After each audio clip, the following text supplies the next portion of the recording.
which will be seen this evening, will be screened this evening in the official section. We've got Juan Antonio Bayona, the director of the film. Balena Tienza, producer. Paulo Basile, CEO of Mediaset Spain. Dislen Barrois, CEO of Telecinco Spain. And also Patrick Mess, the author of the novel and screenplay writer of the film.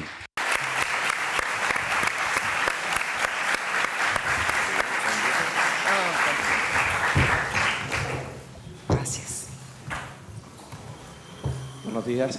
Hi, good morning. Above all, congratulations, Jota, for making everyone in San Sebastian use a lot of Kleenex to dry their eyes. No, that was a joke, no. It really made it it hit me in the bottom of my heart, really, the film. I want to talk to you about a couple of things of the film that don't appear. First of all, the music. It's quite clear that Fernando Velázquez and you make a perfect tandem, and you can see the films through Fernando's music, really. It happened with The Impossible and The Orphanage, and this film's the same. Fernando's music will travels with us in our car. It's the same. What was it like to work with Fernando? And the next question is, there's a member of your crew that's not here, which is Sergio Sanchez, the scriptwriter, because you've got Patrick, the writer of the novel, who has transmitted the novel and screenplayed it very well. What was it like working with Patrick as well? Okay. Well, thank you very much. With Fernando Velázquez, we've done 3 films and a couple of other collaborations in short films. In that film, we wanted to, our work was not what music was going to be heard, but where it wasn't going to be heard, because what was most interesting in this film were the silences, and that is to say the challenge of a story whose base was quite dramatic in itself and very emotional. To a certain extent, we had to measure that in order to give the right dimension to the film. And for me, what I'm more proud of is the work that we did of those silences in the films. There are 3 or 4 moments that are very dramatic in the film where there's no music in the background, and that's the most beautiful part of the film, I believe, and most emotional. Having said this, Fernando's music score was quite contained, very difficult to The Impossible, for example, because there was a lot of much more excitement, and when people met themselves after the tsunami. Here I think it had to be much more contained. It has a lot of different tones in this film, because the film has a lot of different tones, and that's where the challenge lies. The soundtrack, we were very fortunate. We recorded here in San Sebastian with the Basque Symphony Orchestra and the Orfeon Donostia, which is a choir, and it was great to listen to them. And the other question is, as regards to the scriptwriter, well, I think that the collaboration with Patrick was very good from the outset, because Patrick understood in the same way that he made Siobhan's story, because this novel is based upon an idea by Siobhan Dow, and that he was in charge of writing it, and he understood that I should tell my story. I like the film because it's the analogy that exists between Connor's journey and my director's journey. To tell a story is always to seek for the truth and to express the truth. And Patrick understood that was the way we had to confront it. To write a novel thought about by another person, and my way of directing the film is based upon somebody else's text. Okay? Congratulations for the film. My question is, in a book, and when there are many, many different layers, because the characters have many different layers, it's very deep. How could you pick that up, and how did you work upon all those different levels and layers? Well, it's very difficult to address a story with so many different layers. The truth is, one can't set up or draw a map, and I don't think it's a good idea. I think the most interesting thing is, to a certain extent, to keep that instinctive side of things that makes you go ahead without knowing what it is. It's almost intuitive, and try to answer it on that journey. But I think the secret, and I refer to what I was talking about, Connor, it's trying to find the truth. In every scene, every moment on set, basically what I tried to do was to, everything that happened in front of the camera, for it to look like truth, for it to be true, to have that point that makes you see that you're doing a great job and you're doing it right. And then in the editing room, for example, we introduced the art side of things that doesn't form part of the novel, and it added another layer to it, a story which already had a lot of different subject matter and layers, some of them very important, like, for example, the cancer or bullying, for example. And if we wouldn't have done the exercise of finding the right architecture and different levels of fantasy and reality, the challenge in the film was truly to find the right architecture in the editing room. Hola, buenos días. Hi, good morning. I'd like to ask about the work with Liam Neeson. That is, how did you get in touch with him, and how did you treat and his voice, for example, and digitalizing all the work? I'm not too sure whether it's digitalized or whatever you do to the voice. And then on the other side, how many times could you hear in the shoot something like, "Liam, you're a monster. You're a great monster," because of your voice?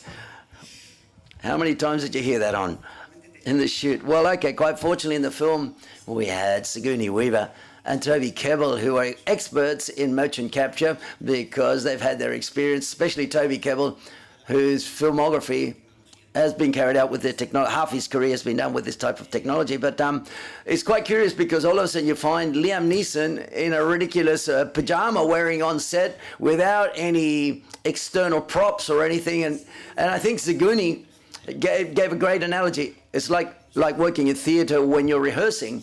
You turn up on set and it seems you were doing something else because there was nothing no decorations or anything. So therefore, it was like a rehearsal. So therefore, that's very creative on the one hand, but on the other hand, we had a character who, if he took another step, he would get out. He would move outside the set because of there wasn't so much freedom. It was a challenge that we had to be quite clearly measured because any extra movement became gigantic on set. So therefore, it was quite good that we shot at the beginning everything, which is the motion capture, for a couple of weeks. This enabled us to make the complete film with Lewis McGovern and Lewis McDowell and Liam Neeson together. It was a great challenge for me and the young kid, and very good for Liam to be able to do the film in front of the child, and then on set we had a real replication of the monster, and the child acted in front of him with the voice of Nia in the background. The voice we touched it very little because Liam's voice is quite impressive. One of the reasons that we chose him was precisely because his voice, he'd already done things with his voice, and not only the quality of his voice, but the way he interprets it. That's to say, it was extraordinary. That is to say, when I saw the first story, when he heard the first story, it was extraordinary to listen to his voice. How he vocally portrays this, it was great, spectacular. We didn't touch it very much. That is to say, the objective was for the film to be anchored basically in reality. Even the monster is quite simple and responds to a very pure idea of a dark figure of a man, really. Yes, congratulations. I'm still quite moved after seeing the film and thinking about the film, that it works with very well lubricated machinery. That is to say, it works very well. And I want to congratulate everyone involved. The dream side of things is very interesting because you say that you've got to look into your unconscious, and then there are a few nods that you make that were excellent, masterly done. The grandfather, the absent character, is in a photo at the beginning and at the end. And that is to say, when the monster tells the child, "I'm going to be here with you," that is to say, the epilogue is also excellent. That is to say, when he sees the illustrations here, these mothers left behind in the painting book, and the audience knows that they are the stories that he didn't remember, but that the stories of the tree were there in that book, and I thought that was marvelous. The film has an enormous amount of stories, and it's a great way of teaching people how to tell stories. I can't say anything else. No, keep going. You're blowing me away. This is fantastic. Okay, the role of the grandfather the hidden grandfather that's mentioned a couple of times, and then the fact that there aren't any bad guys and good guys, that the father's left and he tells him that's okay, that's the prince, and then the witch who was a very bad witch, who was the grandmother, but then it's as if the mother had been forewarning or about to tell, can I shut up now? Can I go door? You want me to keep blowing you up? Otherwise, I'll invite you a drink later on if that's okay. It wasn't a question. What was all that about? Yes. To answer your remark, there was an intention for the film to have many different layers when from the audience perspective, and the fact of attending that question, which is an underlying question and which is never responded. That is to say, when you leave those gaps so that the audience can fill in the film. At the same time, it's a film that means to be accessible. It was very important for me that at a given moment that everything in society has to be black or white, doesn't it? But it was important for me to tell a story which is accessible for the audience, that we tell that it's told that's black and white, but to understand that sometimes can be black and white at the same time, and that's a complex discourse, and that was my intention, was to transmit this, and that you as a director, you try to, on the one hand, be accessible and be mysterious at the same time. So the objective is for the audience to walk home, apart from the emotional side of things. The emotion at the end of the day is balsamic, really, because otherwise it would be a very tough film. Emotion is what you want you to take home with you. Like, for example, it's not like MasterChef, for example. Emotions are not that important, if you get what I'm saying, because you watch MasterChef and get emotional. But your state after seeing the film and how you go home, what you take with you, thinking about the film, all the characters in the film have to be a reflection of yourself, really. I can't hear this gentleman now without the microphone. Hi, good morning. I'd like to ask you, Jota, because we've got Saguni Weaver with you. Why her? I understand you wanted to work with you, but in the film, but what aspects of her personality and of her work interested you? And what was the spark that arose between what's the professional complicity that existed there? Saguni, apart from being, as you say, it's obvious the answer. Why do you want to work with Saguni Weaver? That's obvious.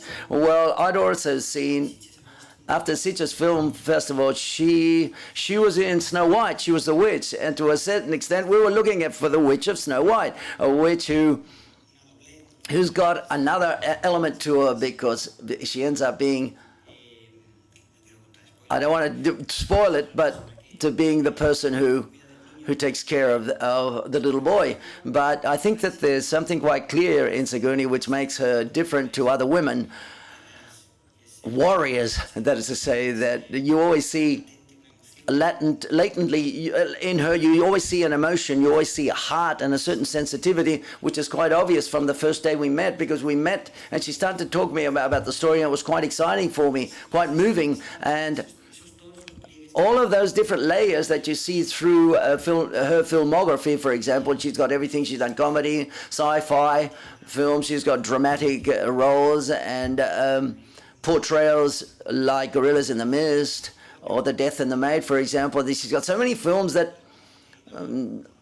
I went to her caravan to ask her many things about how she did this film and how did Polanski do this and she'd tell me her stories, and we had a great time at that level, and that's always makes you feel much more relaxed on set. But as you said, it's quite obvious why I wanted to work with Saguni. And the spark arises when you see a really, really good job done, and she's a perfectionist. She's very perfectionist. I recall the gesture of the painting the nails. She likes details of her nails being painted, for example. Little details like that. Any object on set, any prop, at that level of perfectionism and that linked to her being very genuine, because she was very moved when she read the story. So that was a perfect combination, I believe. Hi, good morning. I would like to ask you about how you conceived all of the animation in the film, I thought that was quite impressive, by the way, and it reminded me, albeit the tone is completely different because it's not the first time that you work with real images and animation. The film Mis Vacaciones, My Vacation, I think he said. Okay, when I read the book and I see the stories, my first impression is I don't want to see actors doing the story. When I start to think about it, I realize for Connor, those characters are more ideas than characters. The story had sufficient layers in order to put any more actors in the middle. So therefore, it occurred to me to animate this. I have a friend who's Juan José, who's an illustrator. He never draws faces. When you don't draw a face, you project that face onto whoever's looking at it. We wanted to do animation without any faces, but throughout the stories and the fantasy reveal Connor the more realized side of life, and therefore the animations, as you say, are become much more realistic. It starts with an animation which is a bit more flat with watercolors, and it ends up being something like a slow-mo, and then the character gets right inside. So therefore that idea of how stories become much more realistic, and he gets involved and he forms part of it, he gets inside it. And we worked with marvelous people. Angebles, for example, Barcelona, I had met them many years ago and I wanted to work with them for quite a while. Now when the idea of telling the stories with animation, well, we got in touch with them straight away. Hi. A question for Patrick. I would like to know, what was it like to create, as of Siobhan's idea, how did you do that process starting from scratch, really? And also for Jota and Seguni and yourself, Connor O'Malley is afraid to confess the truth at the end. Do you have any truth that you are afraid of confessing as well? I'd like to share at a press conference. The translator is Australian, so it's really interesting to listen to Australian accent all morning. You don't have to translate, that's okay. It's cool though, I like it, it's distracting. The story behind the book, it's pronounced Siobhan, it's an Irish name. Siobhan Dowd was a terrific writer of teen fiction, and she wrote 4 really, really great novels, and A Monster Calls was going to be her 5th novel. And she was ready to go. She had a beginning and a structural idea, but she wrote all of those books knowing that she had terminal cancer, and she knew she was going to die, so she tried to write them as quickly as possible. But she died just a little faster than she thought. She thought she would have time to write A Monster Calls, and so at the time we shared an editor at my publisher, and my editor brought it to me and said, would you consider taking this idea and turning it into a book?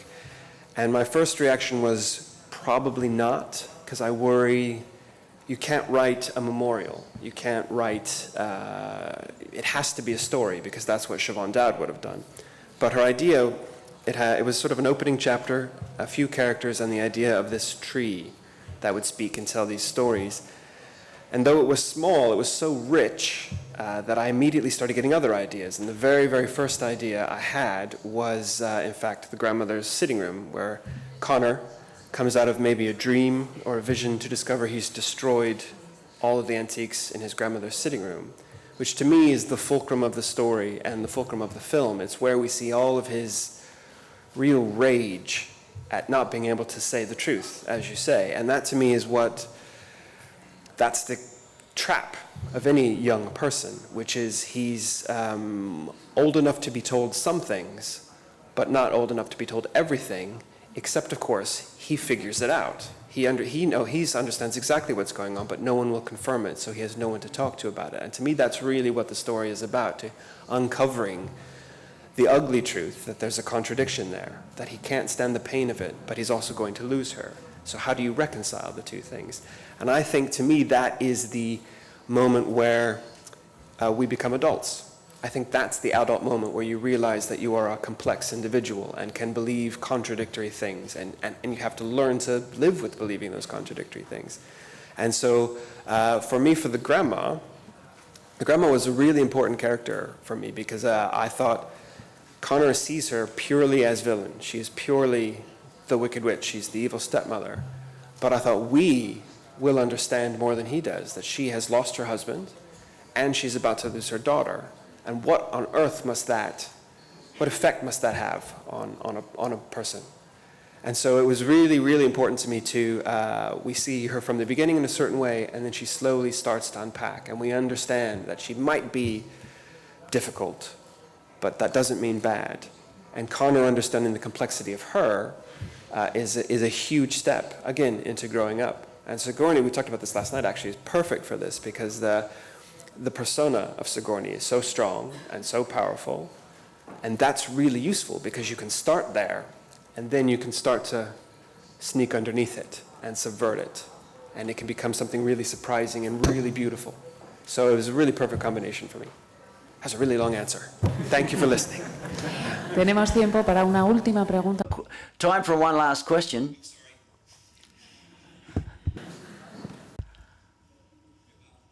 Hi. Congratulations for the film, and congratulations for Sigourney for the Donostia Award. My question is for Sigourney Weaver, the actress. I'd like to know your opinion about human tragedy of the refugees at the door of Europe. To finish, what do we have to do to finish, for this to come to an end? Do we need a monster there in order to solve that problem? What can you tell us about that? I think we have a good supply of monsters already. I think I'm in the U.S., of course. We have not taken any, for instance, Syrian refugees, which is something I don't understand. I think it's been very moving to me to see different countries in Europe grappling with this, what I think will become a fact of our modern life, which is huge groups of people moving away from drought and from the chaos that sometimes can happen in war, etc. I think we all have to help each other to figure out how to take care of these people. I can't think of anything more frightening, frankly, than being a mother with a family and not having a home, a country, a house, living in these camps, if you're lucky, with no country wanting me. It's to me unbearable. I don't have any answers, but I do think we need to all work together, because it's something that I think will increase. And I hope that with President Clinton, unlike I won't even say it, that we will develop a more compassionate attitude. I was working in Canada, and I think 25,000 different Syrians arrived, and they were taken into the homes of various Canadian families, and I wish that we were doing that too. Okay, thank you very much. Gracias a todos. Thank you very much.